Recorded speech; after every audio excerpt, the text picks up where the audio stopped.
আসসালামু আলাইকুম। আমি আকিয়া আলম সাবা। আমি সাকারগাতি সরকারি প্রাথমিক বিদ্যালয়ের চতুর্থ শ্রেণীর ছাত্রী। আজ আমি একটি মজার গল্প বলবো। তোমরা কি শুনতে চাও? আমার গল্পের নাম টাকার আপদ। চলো তাহলে শুরু করা যাক। একটি গ্রামে বাস করত এক মুচি।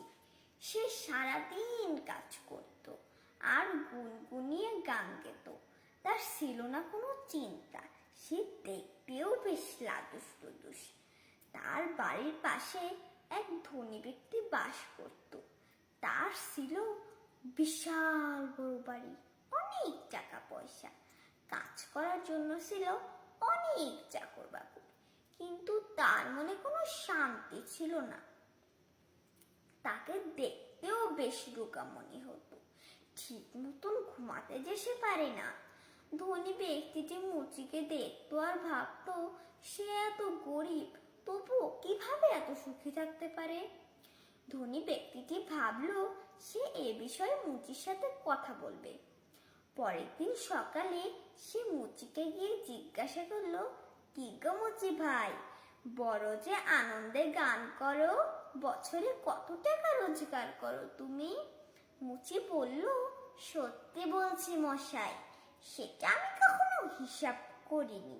আমার সারাদিনের কাজের কোনো অভাব পড়ে না, খাওয়া পড়াও বেশ চলে যায়, তাই টাকার হিসাব করার কোনো প্রয়োজন হয়নি কোনোদিন। ধনী ব্যক্তিটি আবার জিজ্ঞাসা করলো, আচ্ছা সারাদিন তুমি কত কাজ করতে পারো?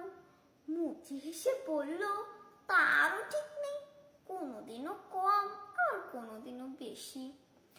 মুচির এই সাদাসিধে কথা শুনে ধনী ব্যক্তিটি অনেক খুশি হলো। খুশি হয়ে এক থলি টাকা উপহার দিল। মুচির তো ভারী খুশি, এত টাকা সে এর আগে কখনোই দেখেনি। মুচির টাকাগুলো কোথায় রাখবে বুঝতে পারছিল না।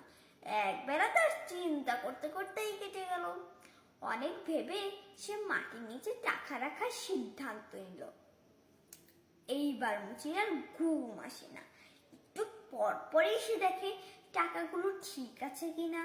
একটু শব্দ হলেই ভাবে, এই বুঝি তোর টাকা নিয়ে চলে গেল। এভাবে সারা রাত পার হয়ে যায়। মুচি আর সহ্য করতে না পেরে টাকার থলিটা হাতে নিয়ে চলল ধনী ব্যক্তির কাছে। গিয়ে বলল, নাও তোমার টাকা, তোমার টাকা তোমার কাছেই রাখো, এর চেয়ে আমার গান আর ঘুমই ভালো।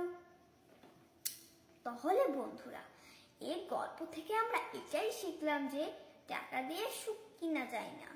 বেশি লোভ না করে আমাদের যার যা আছে তা নিয়ে সন্তুষ্ট থাকা উচিত। তো বন্ধুরা, আশা করি আমার গল্পটা তোমাদের কাছে ভালো লেগেছে। আজ এখানেই বিদায় নিচ্ছি। ধন্যবাদ। আসসালামু আলাইকুম।